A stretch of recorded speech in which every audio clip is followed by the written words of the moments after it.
Welcome to Education Perspectives. I am your host, Liza Holland. This is a podcast that explores the role of education in our society from a variety of lenses. Education needs to evolve to meet the needs of today and the future. Solving such huge issues requires understanding. Join me as we begin to explore the many perspectives of education. Today we have with us Jessica Hiler.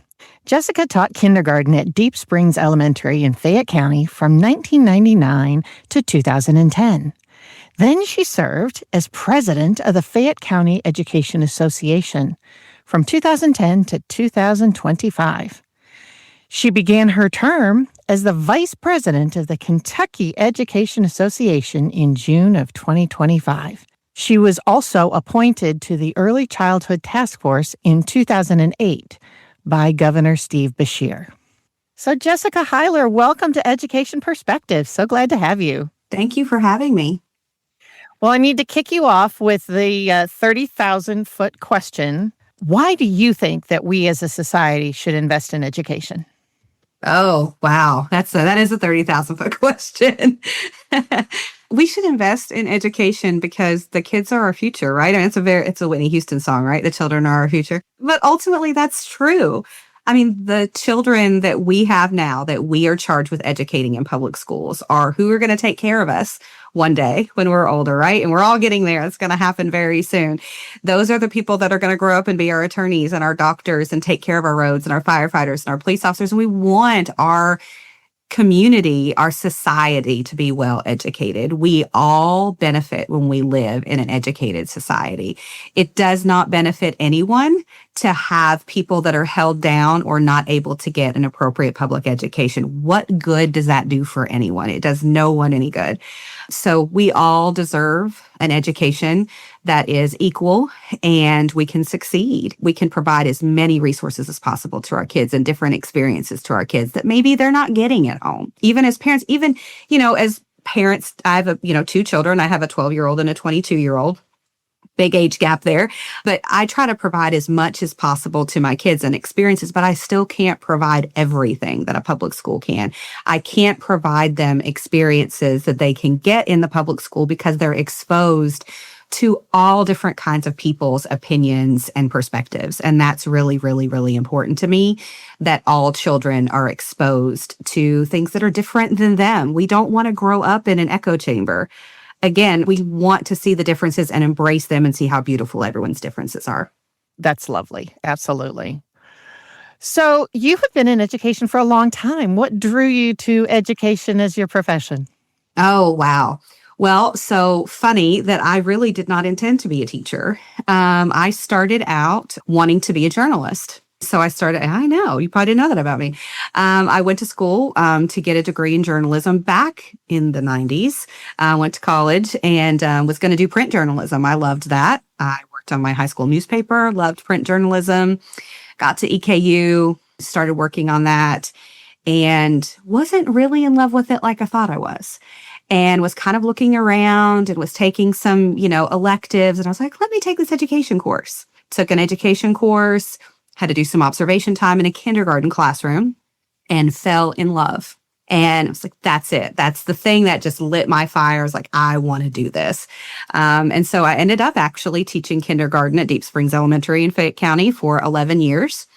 Taught in the same classroom the whole time, which was kind of unusual.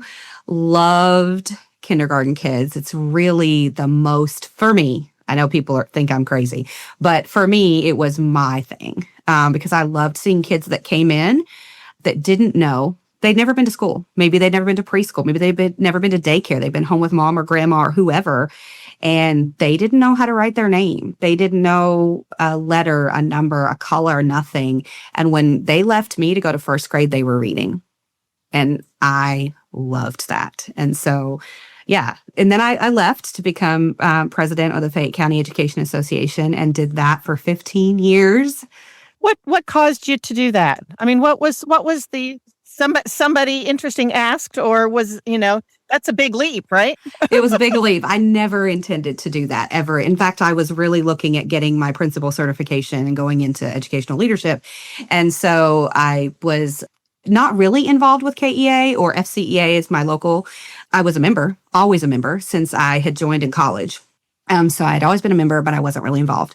And my building rep, her name was Becky Wright. Shout out to Becky Wright, came one day to me and she said, you need to go to our delegate assembly. And I was like, what is that? And she said, well, it's when we make decisions about the organization. Everybody from around the state gets together. You have to be elected to go and it's going to be great. And I was like, sure. And so I went. It's another experience, right? That I never thought I got into that experience and fell in love with my union and just let me get more involved and got involved at the local level. And then it just happened. It was just the right time.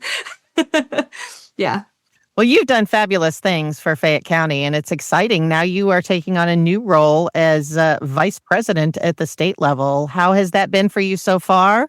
Feeling good? And what new skill sets are you feeling like you need to bring aboard to cover the whole state? Yeah, well, it's been great. I absolutely love being able to support our local leaders across the state. That's really, really a passion of mine, is to get out and really support our locals, because there's 120 counties. So there's a lot of ground to cover. But I really want to be out and about so that I can support our local leaders and support our members. So that's really fun for me. I think the skill set that I need to bring that I haven't quite figured out yet is, I know Kentucky. I wasn't born here, but I've lived here since I was 9. So pretty much. There's a lot of ground to cover and a lot of places I didn't even know existed. Wow. And I was like, oh, this is a place I didn't know, or, I've never been here. And just how beautiful this state is and how diverse it really, really is. And what people don't understand about the state, how much we have to offer. It's just a beautiful, beautiful place. Just everything about it is amazing. The people, the landscape. So still try. Thank God for GPS is all I can say. Yeah, here you are. I would never get anywhere. Although me and the Western Kentucky Parkway are very well acquainted. Very lately. good friends. Okay. Very good friends. Love it. So, as a part of what you're doing, you are really bringing back and acting as the voice of teachers when it comes to talking to lawmakers. And we have a new session coming up here in 2026. Can you share with us what you're hearing from your constituents out in, all across Kentucky now, and what your message will be for legislators? Yeah, so that's another thing I really, really love about this job and have always loved this part of the job. When I was president of FCEA, loved being in Frankfort during session. I know that sounds weird, but I really do love it. And again, I do think it's because of the people. Also sounds a little strange when you think about sometimes who are in those positions, but I love the people that I work with and getting to do this job. One of the things that our teachers have been talking about a lot really over the summer was Senate Bill 181, which passed in the 25 session, which was the communication bill that has restrictions on what educators, anyone working in a public school, how they can communicate with students. Senator Tishner was the sponsor of that bill. And so what I think I'm really, really proud of, this amazing team that we have around here, really worked with Senator Tishner over the summer. We worked with our members to get as much feedback as we could. And she has committed to making changes that I think will make it a better piece of legislation. We'll see what actually comes out, because you really never know what's going to be filed. But I really, really, really appreciate her work, and that she has trusted us and we have trusted her, and that we can work together to make this better for our members, because that's our goal, right? To make public education better for kids and to make the place where our members work the best place that they can be. And so this was really frustrating, I think, in the very beginning, and teachers and staff just did not know how this was going to work. I think it's kind of rolled out a little bit smoother than we thought it would, with some bumps. But there's lots of changes that we're hoping to see, I think, that will make it a better piece of legislation in 2026. So fingers crossed. And I think this is a really good example of how we have to work across party lines in order to make sure that public education in Kentucky is protected. Because sometimes we get in this echo chamber and we only hear our own opinions. And we're like, oh, this party is bad, or this party is good, or it cannot be that way when it comes to public education. And I know that certain parties, we gravitate certain places because they believe what we believe, and that's fine. But in this role, you have to work across party lines to make it best for kids. And that has not always been easy. But again, I will shout out the amazing team at KEA that have worked super, super diligently to make sure we have good relationships on both sides of the aisle. And that's really making a difference for public education because we can have those really hard conversations. We may not always agree, but we can have the conversations.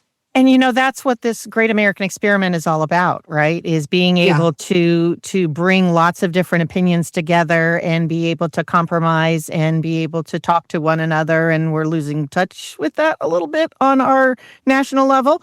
But that's really exciting for me to hear because everybody's opinions and lived experiences have value. And we need to figure out how we can collaboratively, because that bill, I know in my heart that it came from a good place of someone just wanting to protect kids, right? Yes. But those people may not have really known what it's like to be in school and to have these lived experiences. And so they didn't realize what the unintended consequences would be. And that's the other magical part to me is here you guys are working with the senator to be able to make the changes and make that law better. Right? So I think that's pretty magical. And I think that bipartisan effort is such a fresh of breath air in a way, We all, it's not us against them. It's all of us want to have what's best for our kids in our schools. Yeah, absolutely. And I think we're working, and I think maybe this is a good experience for maybe legislators who don't always do this.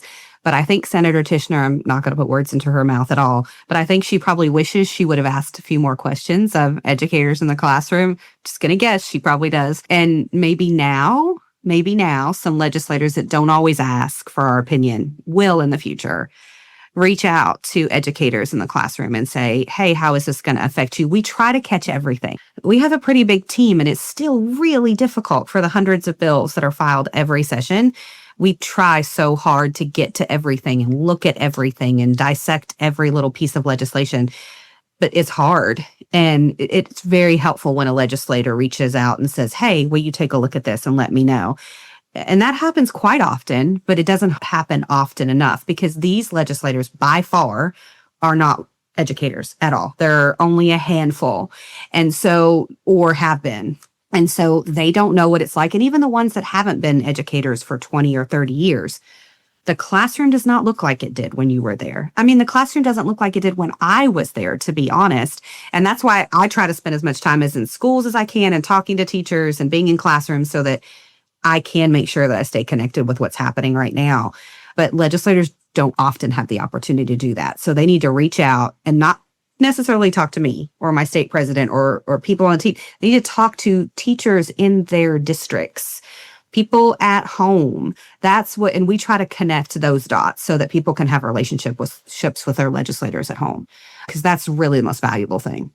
It is. And I have personal experience of talking to several legislators over time that literally did not have much of a background, and you and I started out when I was the PTA president and you were president in Fayette County. And, it was during that time that I would go meet with my legislators, and what was supposed to be a 15-minute meeting in one case turned to be an hour and a half because this guy was like, I had no idea all this kind of stuff was happening. And he was coming at it with one perspective. He was talking about some legislation that came very much from a specific incident that he was upset about.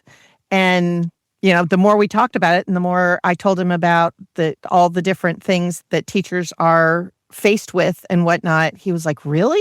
Oh, okay. Well, maybe.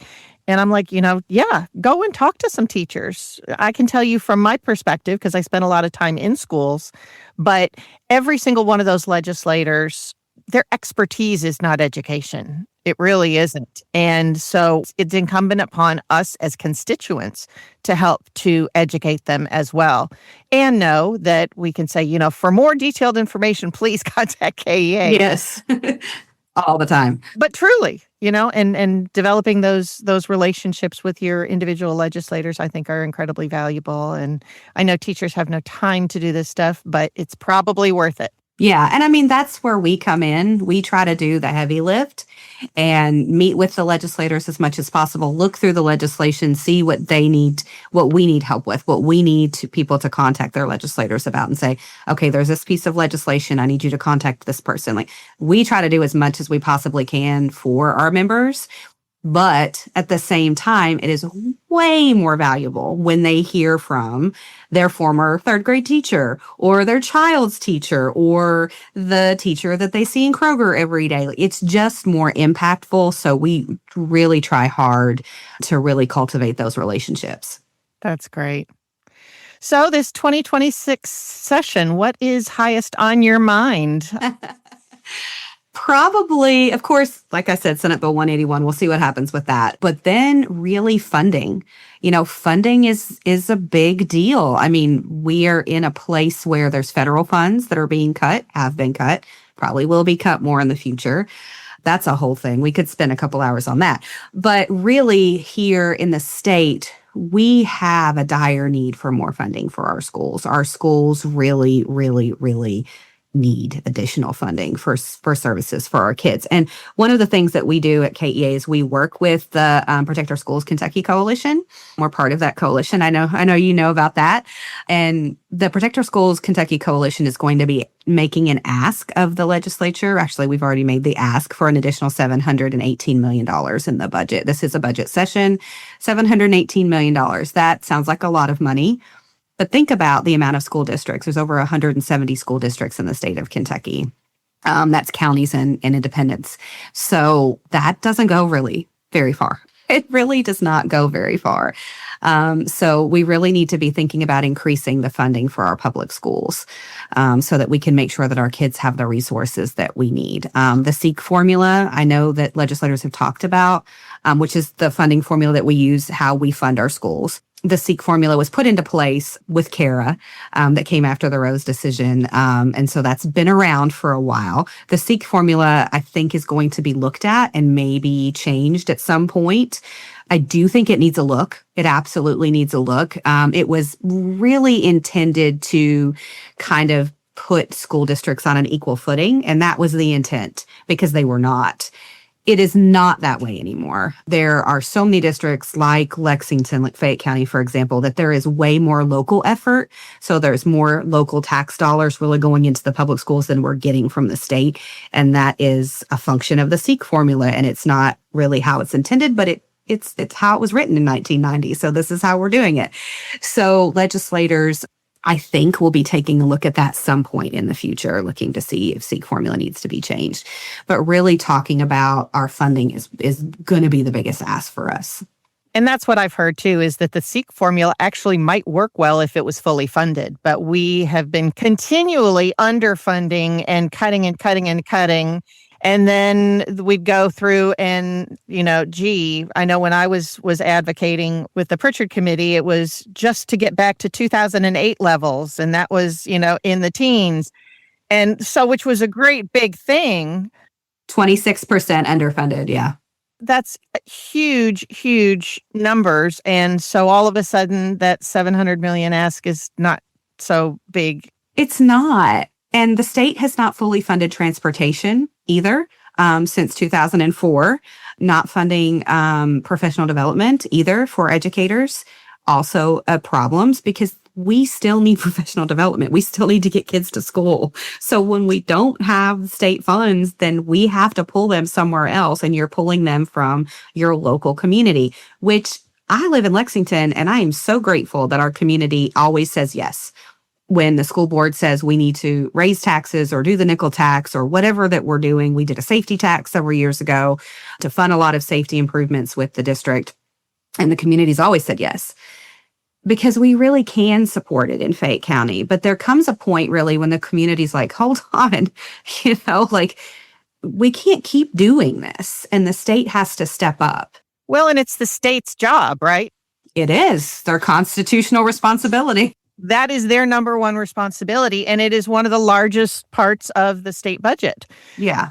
And I don't think people necessarily realize that. And they also don't realize that SEEK formula is based upon, a per student type of amount of money. And they only get that money if the students show up at school. And so, when parents are like, it's not a big deal if my kid misses school, it's a big deal on multiple levels. It's, taking that money away from your school, and it's also really hurting your kids. Yeah, when you get these schools, a lot of schools will have, I think they may have just had high attendance day, or it might be this way. I can't remember when high attendance day is, but people think, why are you doing that? The general population. Well, average daily attendance, if you hear anybody talk about ADA, the average daily attendance is a big deal.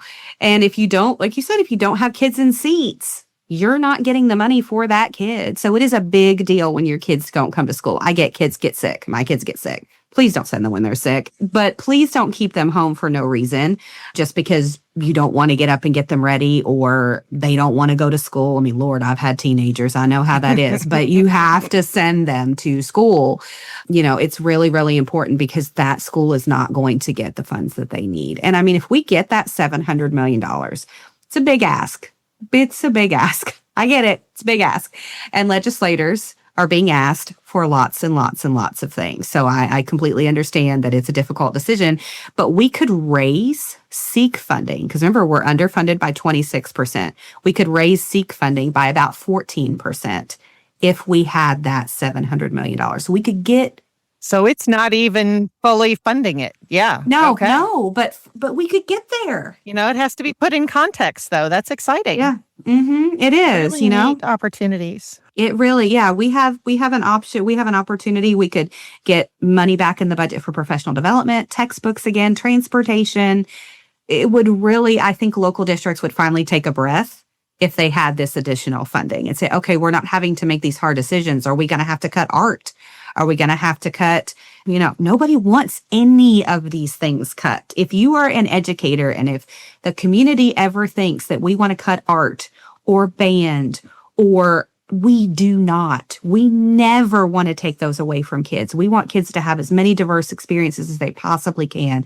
But when you look at the hard numbers and you look at how our kids are assessed, and you have to make a decision, these are the decisions, really hard decisions, that school boards and site-based decision-making counselors are having to make, because there just is not enough money.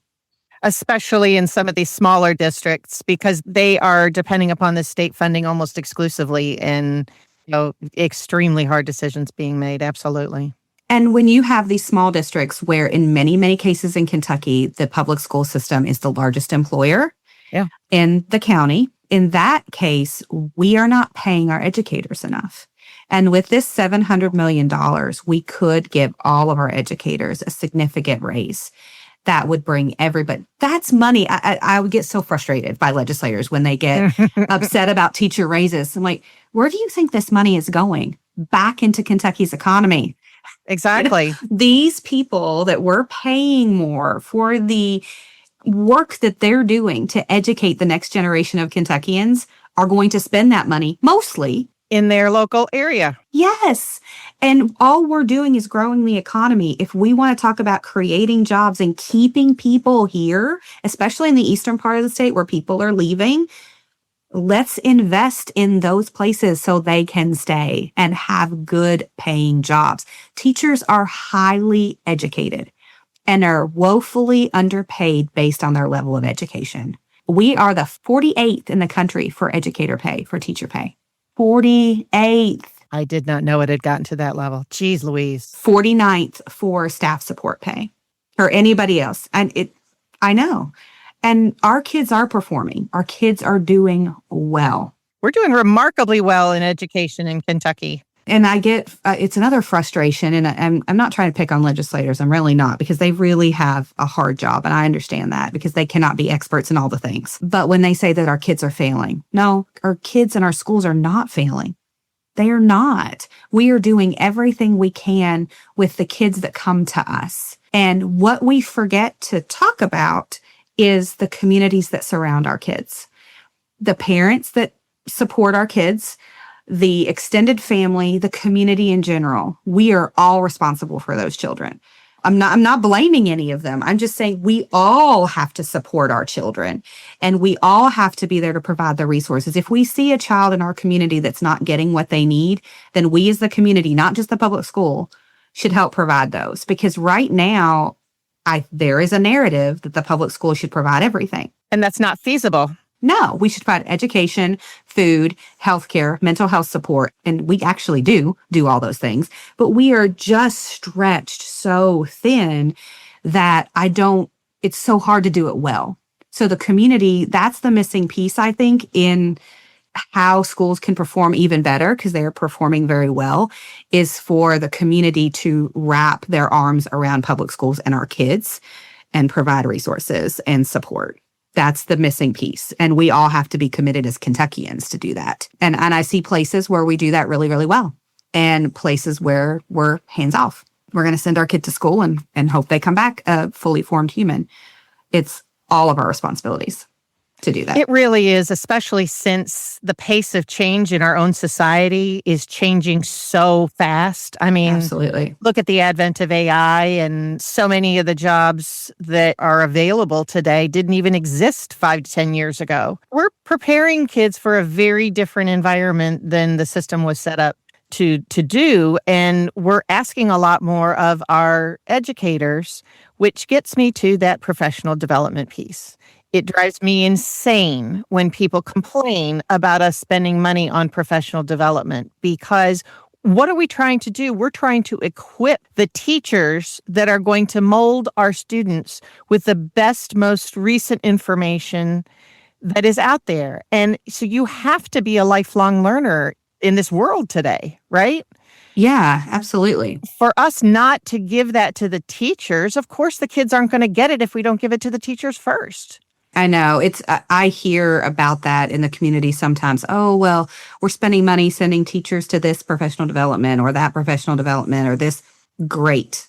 I am so glad that they're getting the opportunity to learn, because school does not look like it did when I was in school over 30 years ago. I graduated from high school 31 years ago, and it does not look the same, not even remotely the same. The building is still the same. Shout out to Lafayette High School. The building is still the same. Yes, and has been for a very, very long time. I know. But school does not look like it did in 1994 when I walked out of Lafayette High School for the last time. It just does not look like that. And our teachers have to evolve and learn how to address the needs of our kids now. Our kids don't learn the same. They don't learn by sitting in a row and everybody is quiet and we're all going to sit here and listen to a lecture. That's how we learned. Yep. And that's how we were set up to learn. And we did fine. That was how we were made. But that's not the world today. No. Yeah, they're not made that way. We have to be able to evolve, and our teachers have to learn that. It's not something they just innately know either. They have to learn. And yeah, being a great educator is always being a lifelong learner. You are learning every second of every day that you are a teacher, because you do something with one kid, you're like, oof, that didn't work. And then you're like, okay, let me try this. Oh, that worked. You are learning every second you are in a classroom, every second.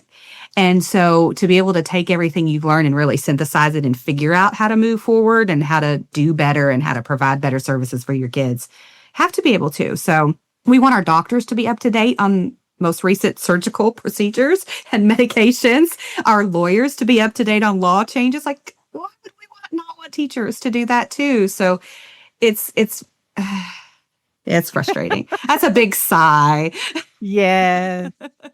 But, shout out, you talked about how a little bit earlier about how there are really bright spots out there. And there are so many neat and interesting and bright spots out there. We just need to figure out how we can replicate it. And the funding will go a long way to be able to try to make some of that stuff happen. Are there kids we're not serving as well? Absolutely. But we're constantly learning, we're constantly learning. We're constantly finding new ways that work with populations that have been more of a challenge and whatnot. And that's what a lot of teachers are out there doing, is finding the best ways to be able to maybe reach kids that we haven't been reaching yet. So, yeah. Yeah, I would be remiss if I didn't say this. I was at a preschool in Christian County yesterday. The Martin Luther King Jr. Early Learning. So I think it was Early Learning. I hope I didn't botch the name of the school. I was there yesterday, and it was an amazing partnership in pre-K and childcare. Very innovative, and really kind of, they have talked a lot with the administration, with the Beshear administration, about pre-K for all. And really, that is something that I hope that our legislators sincerely consider during this budget session. It would make a huge difference in what we are able to accomplish with our kids. As a kindergarten teacher, I could spot the kids who went to pre-K a mile away from the kids who did not. They were socially prepared. That was the biggest thing. Even not as much academically, that didn't matter to me as much. It was more being socially prepared and being ready to learn. Because that way I did not have to spend months teaching them how to be at school and learning how. That just takes a while. And you have to do all of that if kids aren't prepared. If we had universal pre-K, our kids would soar even greater than they are now.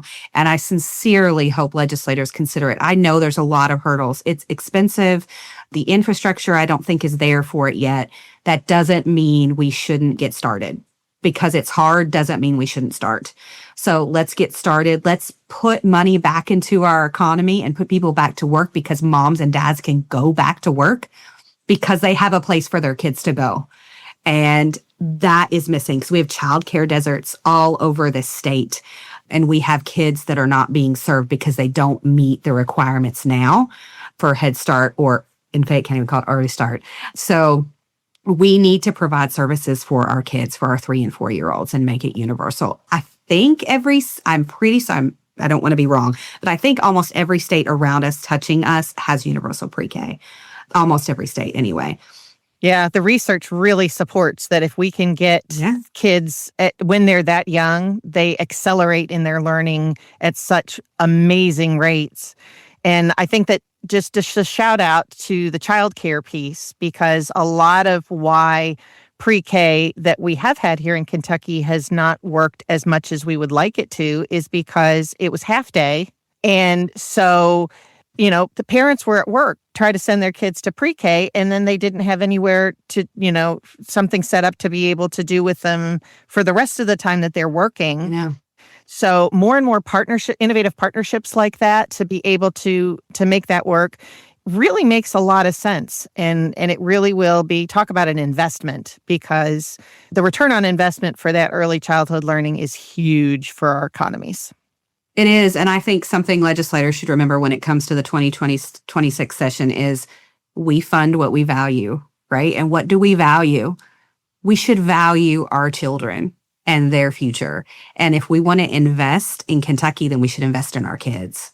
I hope they remember that. That is probably the best answer to my last question.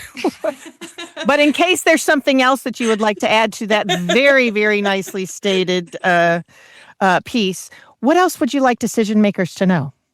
Oh, I would like them to know that educators want to be their partners. We want to partner in this together. We want to do this together. We want to move the Commonwealth forward together. So reach out to us, reach out to your local educators, your teachers, your custodians, bus drivers, everyone. See what they need, talk to them, ask them. They will give you the honest truth. They will give you, do not write a piece of legislation without running it by somebody in your district. That is a recipe for disaster. Why? Why? If you're not an educator, why? We're not doing this to the medical profession. We're not doing this to the... Oh, I don't know. Well, okay. We're even starting to do some of that, but still. Overall, it is much worse with education. Absolutely. Education takes the brunt of a lot of bad legislation, and we can make it great. We can make this Commonwealth great. We can move our kids forward. We can move the state forward if we do it together. That's what I want them to know. We're willing to do that. KEA is always willing to do that. Come talk to us. We want to be your partner. We will work it out. We just want what's best for the Commonwealth and what's best for kids and what's best for teachers.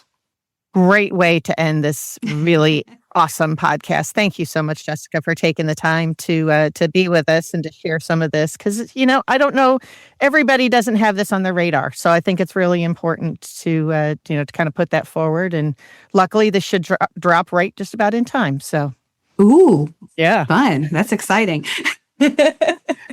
Thank you so much. Thank you. Thanks Thank you so much for listening to this episode of Education Perspectives. Feel free to share your thoughts on our Facebook page. Let us know which education perspectives you would like to hear or share. Please subscribe and share with your friends.